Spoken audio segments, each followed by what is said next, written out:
7 أيام بس على مونديال وليفربول خلصت موضوع. أندوني إراولا وقع، نزل ميرسيسايد، ورومانو أعلنها done and official. وأنا هقول لكم بعد شوية الراجل اللي خرج معاه من التدريب ومين تاني هيمشي. وفي ضربة تانية، البرازيل أعلنت رسمياً نيمار مش هيسافر مع البعثة لماتش مصر يوم السبت، هيفضل في نيوجيرسي يعمل علاج طبيعي، وهيرجع لو رجع قدام هايتي يوم 19.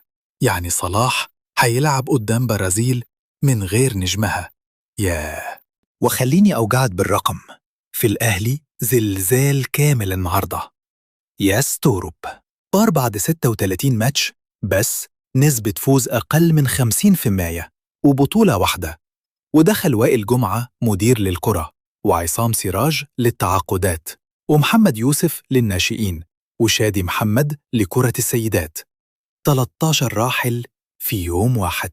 وأنا شخصياً عندي رأي، فلورنتينو بيريز قاعد يلعب لعبة قذرة. بنفيكا أكدوا إنه أخطرهم هيدفع شرط مورينيو الجزائي 15 مليون يورو لو كسب الانتخابات يوم 7. الراجل بيشتري الفوز بفلوس النادي قبل ما يكسبه. ده اللي اسمه ظما للديمقراطية. بس استني الجامد، معسكر فرنسا ولع. 8 أيام على افتتاح مونديال، واللعيبة قاعدين يتخانقوا مع الاتحاد، مرة على التذاكر ومرة على مرتبات، ودلوقتي على زوجاتهم. يعني سيناريو 2010 جنوب إفريقيا بيتكرر. امبابي، الحق بلدك. وفي أخبار غريبة، حلاق فالفيردي نزل قصة شعر الجديدة قبل مونديال. الناس كلها بصت على الندبة اللي في جبهته. فاكرين خناقته مع تشواميني في تدريب ريال مدريد الشهر اللي فات؟ الأثر لسه موجود. كرة قدم بتسيب علامات.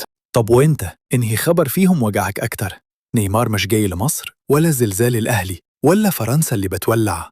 سيبها لي تحت، أنا قاعد بقرا الكومنتات وهرجع ليكوا بعد 6 ساعات تاني.